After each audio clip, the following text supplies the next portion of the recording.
반갑습니다. 한 주간 또 잘 지내셨는지요? 항상 이 시간은 좀 졸린 시간이고 또 다시 좀 더워진 것 같아가지고 한번 열심히 싸워서 예배에 집중해 보시기를 바랍니다. 오늘 설교 제목은 하나님을 갈망하는 예배예요. 우리 한번 따라해 보실까요? 시작. 하나님을 갈망하는 예배. 평소에 갈망하다 이런 표현 잘 안 쓰니까 어쩌면 이 설교 제목이 그리 와닿지 않을 수도 있겠어요. 갈망하는 게 뭐냐? 그래서 저 네이버에 한번 물어봤어요. 갈망하는 게 뭐냐? 그랬더니 이렇게 적혀 있더라고요. 간절하고 애타게 바라다. 간절하고 애타게 바라다. 이게 갈망이라는 뜻인데, 그러면 여러분 이러한 표현을 여러분 언제 쓰시게 될까요? 취업 면접을 본 후에 갈망하다 이렇게 쓸 수 있을까요? 혹은 뭐 로또를 산 다음에 갈망하다 이런 표현 쓸 수 있을까요? 어떤 문제 앞에서 해결되기를 위해서 갈망하다 이런 표현 쓸 수 있을까요? 그럼 여러분 최근에 무엇인가를 놓고 갈망한 적은 언제이십니까? 갈망한 적 없으세요? 무엇인가를 위해서, 무엇인가 해결을 위해서 여러분 갈망하지 않으십니까? 그런데 하나님을 갈망하는 예배래요. 하나님을 애타게 찾고 애타게 구하는 예배래요. 여러분 예배하면서 이렇게 하나님을 갈망하는 예배에 대해서 한번 고민해 보신 적이 있으신가요? 6주간 여러분과 함께 예배에 대한 나눔을 하길 원해요. 오늘 우리 예배, 또 우리 사부 예배, 우리 청년부 예배, 그리고 여러분이 드리는 각자의 삶의 처소에서 드리는 그 모든 예배가 우리가 어떤 마음으로 어떤 자세로 예배해야 할지를 한번 고민해 볼 수 있으면 좋을 것 같아요. 그러기 전에 여러분 지금 이 자리에 앉아있는 여러분 한 분 한 분 스스로에게, 여러분의 영혼에게 한번 물어보십시오. 지금 나의 예배는 어떤 예배인가 하는 것입니다. 특별히 오늘 설교 제목을 생각해 보시면서 하나님을 갈망하는 예배라고 하고 있는데, 나는 이 예배를 통해 하나님을 갈망하고 있는가? 애타게 찾고 애타게 구하고 있는가? 한번 떠올려 보실 수 있기를 바랍니다. 소요리 문답 제1문을 보면은 사람의 인생의 제일 된 목적이 무엇이냐라고 묻거든요. 거기에 대해서 해답은 뭐냐면, 사람의 제일 된 목적은 하나님을 영화롭게 하고 영원히 그를 즐거워하는 것이다 라고 되어 있어요. 많은 부분에서 이러한 대답에 대한 적용을 얻을 수 있겠지만, 이것은 우리의 예배를 통하여 가능하다는 사실 여러분 기억하시면 좋을 것 같아요. 예배를 통하여서 우리는 하나님을 영화롭게 할 수 있고, 예배 안에서 우리는 영원히 하나님을 즐거워할 수 있는 거예요. 좀 광의적인 입장에서 보자면, 여러분 우리의 매일매일 삶 가운데 하나님을 영화롭게 하는 것, 그리고 하나님께서 우리에게 보내주신 삶의 처소에서 늘 하나님으로 인해 즐거워하는 것, 그러니까 사도 바울이 얘기하는 그러한 삶의 예배, 산 제물로 드리는 예배, 그러한 것으로 우리가 생각해 볼 수 있을 거예요. 그러니까 예배는요, 하나님을 영화롭게 하는 수단과 동시에 우리의 사명이라는 사실을 우리는 기억해야 되겠습니다. 어떤 목사님들이 예배의 성공자가 인생의 성공자다 이런 말을 가끔 하셔요. 그 목사들이 교회 성도들 교회에 빠지지 않게 하려고 그냥 하는 말이 아니라 여기에 담긴 의미가 있다라는 거예요. 왜 예배가 그렇게 중요한지, 우리는 왜 예배해야 하는지, 왜 꼭 주말이 되면 우리는 교회를 나가서 예배를 드려야 되는지, 이런 것들에 대해서 우리가 한번 생각을 해봤으면 좋을 것 같습니다. 그래서 본격적으로는 우리의 예배가 정말 하나님께서 기뻐하시는 예배가 될 수 있도록 우리 예배가 회복됐으면 좋을 것 같습니다. 그렇다면 오늘 여러분에게 드리는 질문은 이것입니다. 어떻게 하면 하나님을 갈망하는 예배를 드릴 수 있을까 하는 겁니다. 어떻게 하면 나의 예배가 정말 예배다운 예배로, 하나님께서 기뻐하시는 예배로 드릴 수 있을까 하는가에 대한 답을 오늘 시편 63편을 통하여서 함께 상고해 보기를 바랍니다. 시편 63편, 여러분 성경책을 보시면 다윗의 시라고 써 있죠. 그리고 유다 광야에 있을 때에 라고 되어 있습니다.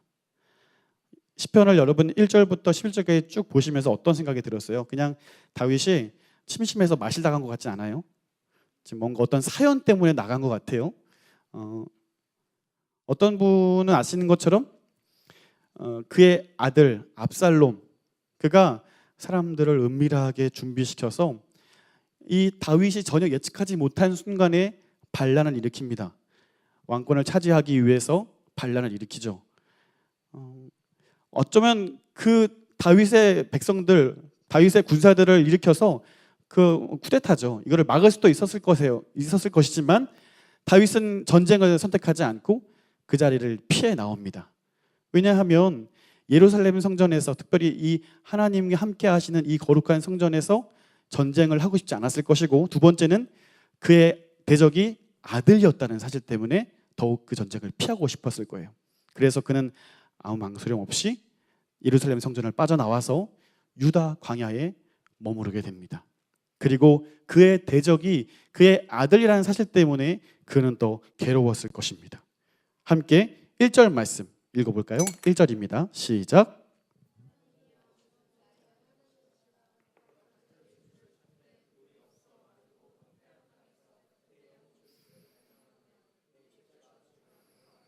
아멘. 자, 장소가 등장을 하는데 황폐한 땅에서라고 얘기하고 있어요.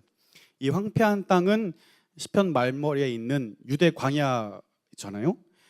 말이 광야지 사막입니다. 특별히 건기에 해당되는 4월부터 10월까지는 뜨거운 광풍이 불어오고 뜨거운 태양 때문에 그 어떤 생명도 살 수 없는 척박한 곳이 바로 광야라는 거예요. 그런데 제가 이 말씀을 좀 묵상하면서 다윗이 지금 이 황폐한 땅, 유대 광야에 대한 설명을 하는 것이 아니라 지금 자신의 마음이 그렇다라는 거거든요. 지금 자신의 심경이 마치 황폐한 땅처럼 아무런 생명도 살 수 없는 그 척박한 상태에 놓여 있는 바로 그곳이 나의 상태다라고 지금 시편의 저자인 다윗은 고백하고 있는 겁니다. 지금 그가 얼마나 곤고한지, 그가 지금 얼마나 목말른지, 그에게 구원이 얼마나 간절한지를 1절 말씀을 통해 표현하고 있죠. 자, 그 황폐한 때에, 그 황폐한 땅에서 다윗은 누구를 찾고 있습니까? 다윗은 하나님을 찾고 있습니다. 주를 찾고 있어요. 1절을 유의 깊게 보시면요, 하나님이여 라고 시작하지 않습니까? 하나님이여. 히브리어를 보면은 그 하나님의 이름을 몇 가지 단어가 등장을 하는데, 지금 이 장면에서 하나님이라고 부르고 있는 것은 엘로힘입니다. 엘로힘은요, 특별히 전능한 하나님, 능력의 하나님, 그 하나님을 일컬을 때 엘로힘이라는 단어를 쓰거든요. 지금 다윗은 엘로힘, 전능의 하나님이 필요한 거예요. 옛 선조들의 하나님이었던 말씀으로 천지를 창조하신 그 전능의 하나님, 홍해를 가르셔서 마른 땅을 건너게 하셨던 그 하나님, 광야에서 불기둥과 구름기둥을 허락하셔서 그들을 안전하게 지켜주었던 그 전능의 하나님이 너무나 필요한 것입니다. 그 엘로힘, 하나님이여라고 지금 부르짖고 있어요. 그러면서 이어지는 말씀이 무엇입니까? 주는 나의 하나님이시라 라고 고백하고 있어요. 이 장면이 중요합니다. 전능의 하나님 좋아요. 능력의 하나님 좋아요. 그런데 그 하나님이 우리 어머니 하나님은 어떡할 거예요? 내 하나님은 아니고 내 친구의 하나님, 내 아버지의 하나님, 저 다른 믿음 좋은 분의 하나님이면 어쩔 겁니까? 오늘 다윗은 전능의 하나님의 이름을 부른 후에 그분이 나의 하나님이라고 고백하고 있는 거예요. 여러분 기억하십시오. 예배의 시작은 바로 여기서부터 시작을 하는 겁니다. 우리가 전능의 하나님이 나의 하나님을 고백할 수 있을 때에 우리 예배는 시작되는 겁니다. 그 하나님이 어떤 일을 하셨던지 그분이 나의 하나님이 아니면 우리는 예배할 수 없는 거예요. 우리가 그 하나님 앞에 무릎 꿇지 않으면 우리는 예배할 수 없어요. 오늘 예배를 드리기 위해 나오신 여러분의 마음을 한번 점검해 보십시오. 어떤 마음의 동기에 의해서 여러분 예배에 나오셨나요? 청소년기? 중고등부까지는 그럴 수 있을 것 같아요. 부모님이 등 떠밀어서 어쩔 수 없이 나갈 수 있을 것 같긴 해요. 그런데 청년의 때라면 여러분 의지를 가지고 예배에 나오지 않으십니까? 그 의지와 그 마음을 한번 점검해 볼 수 있기를 바랍니다. 오늘 다윗은 전능의 하나님을 부르짖고 있고 그 하나님을 나의 하나님이라고 고백하며 아버지 앞에 잠잠히 나아가고 있어요. 그리고 1절에서만 하나님을 찾는 그 동작을 3번이나 표현하고 있는데 성경책에 있으신 분들은 한번 밑줄을 그어보셔도 좋을 것 같아요. 첫 번째는 내가 간절히 주를 찾되라고 되어 있어요. 주를 찾되, 주를 찾는다라고 표현하고 있어요. 여러분 그 지갑을 잃어버려 본 적 있으십니까? 지갑. 그날따라 하필이면 돈도 많이 들어있어. 그래서 막 열심히 찾고 괜히 엄한 사람한테 원망하기도 하고 내 가방 다 뒤져보고 주머니 다 뒤져보고 열심히 찾던 그런 순간이 있지 않습니까? 오늘 히브리어의 원문을 보면은 진짜 열정적으로 뭔가를 찾는 거예요. 얼굴이 창백해질 정도로 무언가를 열심을 내서 시간을 들여서 뭔가를 투자해서 찾고 있는 그런 의미를 가리키고 있는 거거든요. 지금 다윗은 주님을, 하나님을 찾는데 그런 열정으로 하나님을 찾는다는 거예요. 두 번째는 내 영혼이 주를 갈망하여라고 되어 있습니다. 이 부분도 한번 표시를 해보십시오. 앞전에 갈망하다라는 사전적인 의미를 말씀드렸어요. 간절하게, 애타게, 바란다라는 표현이었는데 이 단어도 역시 원어의 의미를 좀 보면 목마름과 연결이 되어 있어요. 목마름. 그러니까 여기서 말씀하고 있는 이 갈망하다라는 의미는 갈증입니다. 영혼의 갈증입니다. 너무나 목이 말라서 괴로움에 처해 있는 그 상황을 다윗은 이야기하고 있고 오직 하나님만이 나의 영원한 생명수, 내 물이 되어 주신다고 그래서 그 물을 찾기 위해 간절히 갈망하고 있다는 것을 우리는 알게 돼요.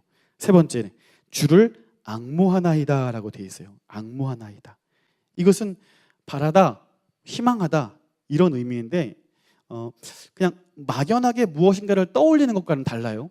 수동적으로 아무것도 하지 않으면서 그냥 막연하게 바라고 막연하게 꿈꾸고 그런 의미가 아닌 거예요. 그것을 찾기 위해서 적극적이고 능동적으로 뭔가를 하고 있는 상태를 여기서 오는 앙망하다라고 표현하고 있는 거거든요. 그러니까 1절 말씀을 통해서 찾고 갈망하고 앙망하고 이 모든 것의 대상은 하나님이라는 사실이에요. 다윗은 그 전능의 하나님, 그분이 나의 하나님인 것을 믿고 아버지 앞에 찾고 구하고 의지하고 있습니다. 이 1절 말씀을 통해서 다윗이 얼마나 애타게 하나님 만나기를 바라고 있는가 우리는 보게 돼요. 그리고 우리의 마음, 예배하러 나온 여러분이 오늘 1절과 비교하여서 우리가 우리의 마음을 다시 한번 점검해 볼 수 있기를 간절히 바라요. 그런 간절하게 주를 찾는 마음을 가지고 다윗은 2절에서 이렇게 고백을 합니다. 2절 말씀도 함께 읽어보겠습니다. 시작.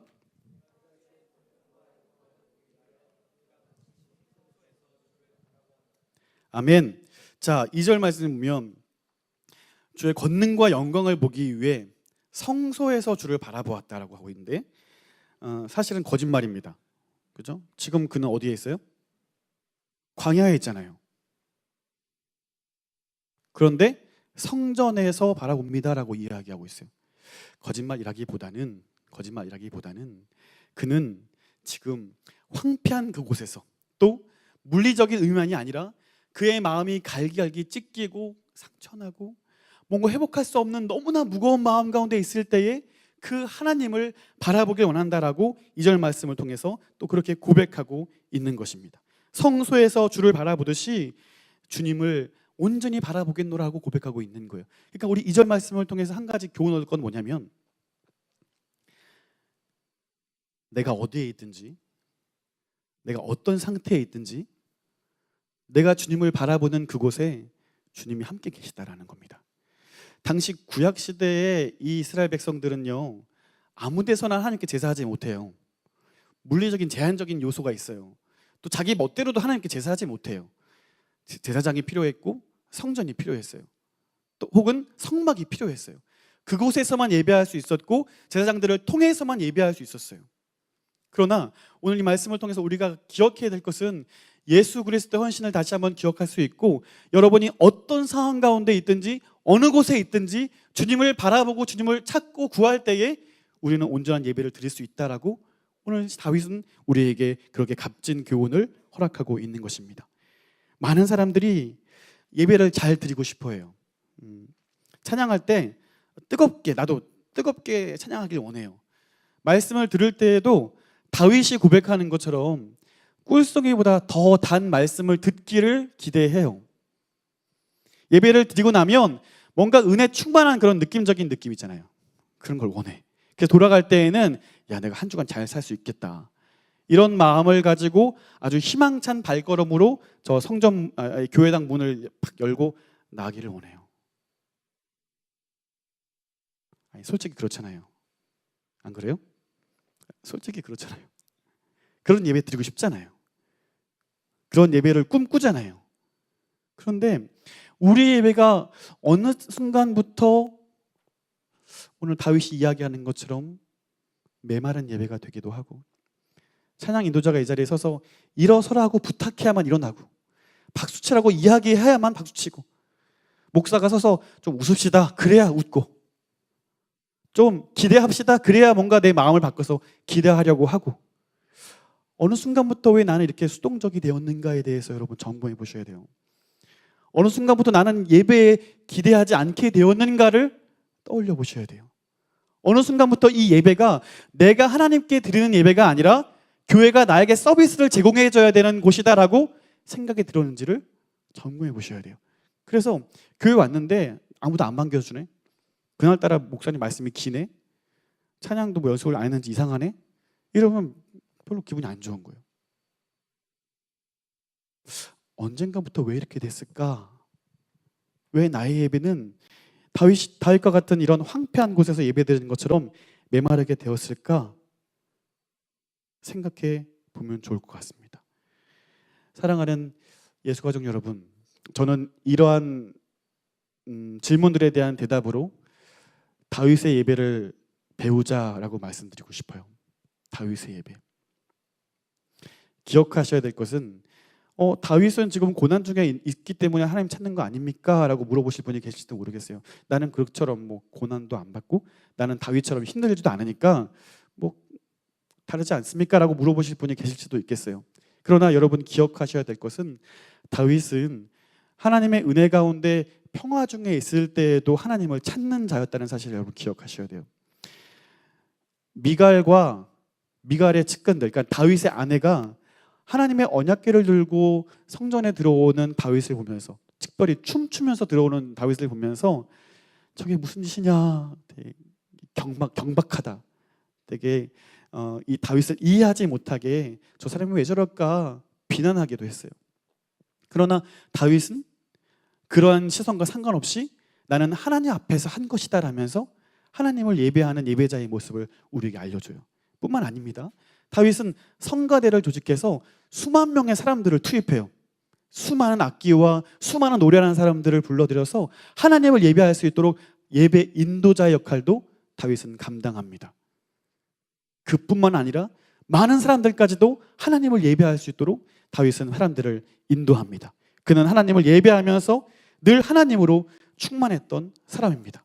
자, 3절 말씀 다 함께 읽어볼까요? 3절 시작.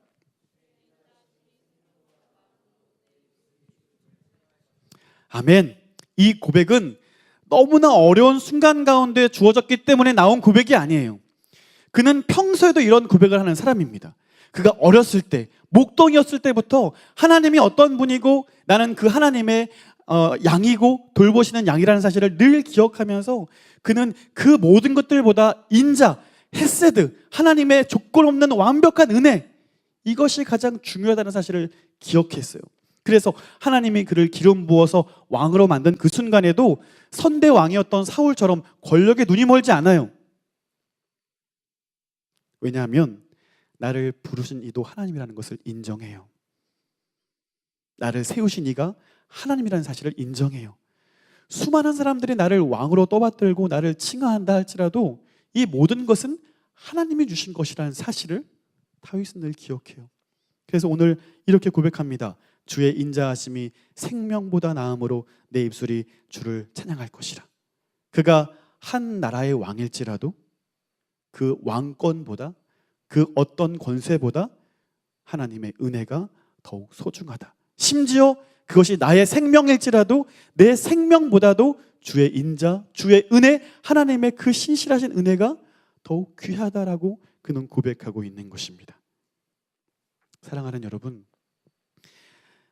우리가 온전한 예배로 하나님께 영광을 올려드리기 위해서 가장 필요한 것이 있다면 그것은 하나님의 은혜입니다. 여러분에게 하나님의 은혜가 있음을 인정하시기를 바랍니다. 그 은혜로 인하여 오늘 하루를 살고 그 은혜로 인하여 하나님이 나를 부르시고 예배할 수 있도록 나를 붙드신다는 사실을 여러분 기억하시기를 바랍니다. 조건 없는 하나님의 은혜, 아낌없는 하나님의 은혜, 나를 포기하지 않고 나를 늘 기억하시는 하나님의 그 신실하신 은혜, 그것이 오늘 나를 예배하게 하고 하나님을 찾게 하고 나의 그 어떤 소망보다도, 나의 어떤 소원보다도, 나의 어떤 값진 그 무엇보다도 주의 인자, 주의 은혜가 그 무엇보다 귀합니다라는 고백, 그런 마음의 고백이 신실한 예배자의 모습이라는 사실을 여러분 기억하시면 좋을 것 같아요.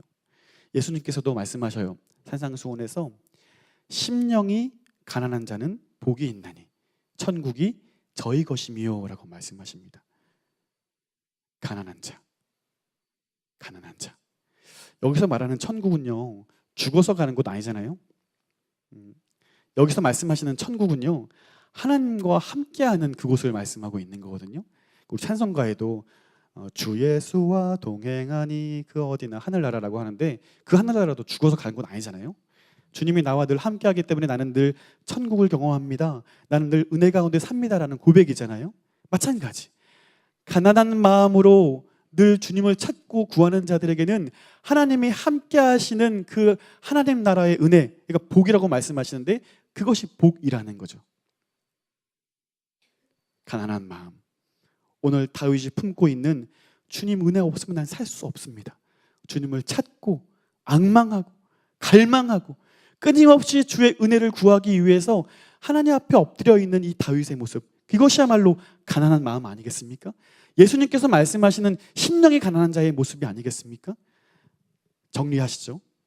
오늘 우리 예배가 황폐한 것 같고 뜨겁지 않고 뭔가 예배를 드린다 할지라도 하나님께서 기뻐하시는 예배를 드리지 못한 것 같다라는 마음이 드는 이유는 바로 여기에 있는 거예요. 나 스스로 부하다라고 생각하기 때문입니다. 조금만 더 솔직하게 여러분 자신과 대면하여 물어보시기를 바랍니다. 여러분 건강하다고 생각하지 않으십니까? 부자라고 생각하지 않으십니까? 만약에 하나님의 은혜가 없으면 나는 한순간도 살 수 없습니다라고 인정한다면 어떻게 기도하지 않을 수 있어요? 하나님의 뜻이 아니면 나는 한순간도 생각할 수 없고 바라볼 수 없습니다라고 생각한다면, 믿는다면 어떻게 하나님 말씀을 우리가 읽지 않을 수 있겠습니까? 하나님의 은혜가 없으면 나는 살 수 없습니다 고백하는 자들이 어떻게 우리의 예배를 뜨겁게 드리지 않을 수 있겠습니까? 하는 겁니다. 그 생명이 하나님이 주신 것이 아니라 나의 것이라고 생각할 때에 우리 예배는 식어질 수밖에 없다는 사실입니다. 오히려 여러분, 날마다 다윗처럼 황폐한 땅에 머물러 있는 것이 오히려 우리에게 은혜임을 믿으십시오. 왜 하나님이 나에게 이런 시련을 주시나? 왜 하나님이 나에게 이런 고난을 주시나? 아니, 오히려 그럴 때마다 주님을 찾고 갈망하고 앙망할 수 있는 그 귀한 예배자의 모습이 바로 오늘 저와 여러분의 모습 될 수 있기를 간절히 소원합니다. 심령이 가난한 자. 오늘 저는 우리 예수가족 사부 예배가 심령이 가난한 자들로 가득 채워져서 하나님께서 기뻐하시는 예배를 드릴 수 있는 우리 모든 자들 될 수 있기를 바라요. 그러므로 이것은 단순히 하나님께 대한 어떤 내가 예배자로서 또 피조물로서 마땅히 드려야 할 것이다, 이것을 뛰어넘어서요, 우리의 실제적인 삶에 영향이 있음을 우리는 알게 돼요. 5절 이후로 여러분 성경을 보시면 하나님을 찾은 것으로 인해서 오늘 3절에서 고백하는 것처럼 주의 인자가 생명보다 낫습니다라고 고백하는 그것으로 인하여서 지금 그의 삶이 어떻게 돌변한지를 볼 수 있어야 돼요. 5절 말씀 우리 다 함께 읽어보겠습니다. 시작.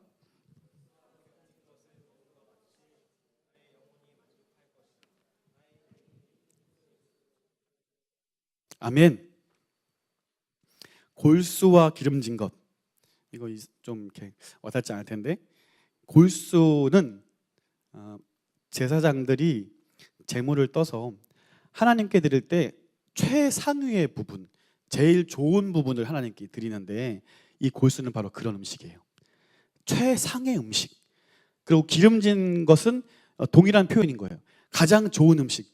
그것을 먹는 것처럼 내가 만족한다라고 하고 있는데, 왜 만족하냐면 나의 영혼이 만족할 것이라, 나의 입이 기쁜 입술로 주를 찬송할 것이다. 그러니까 하나님을 찾고 하나님을 만나고 그 안에서 예배드리는 그것으로 인하여서 내가 골수와 기름지고, 다시 말씀을 바꿔서 여러분이 가장 만족해하는 것만큼, 아니 그보다 더 귀한 만족을 내가 얻습니다라고 고백하고 있는 거예요. 여러분은 무엇 할 때 만족하세요? 여러분에게 만족 주는 시간은 어느 시간입니까? 여러분을 만족해하는 여러분의 친구들은 누구입니까? 여러분을 만족해하는 이 말은 안 하겠습니다. 여러분을 만족해하는 그것은 무엇입니까? 그런데 오늘 하나님께서 예배하는 자들에게 만족함을 주신대요.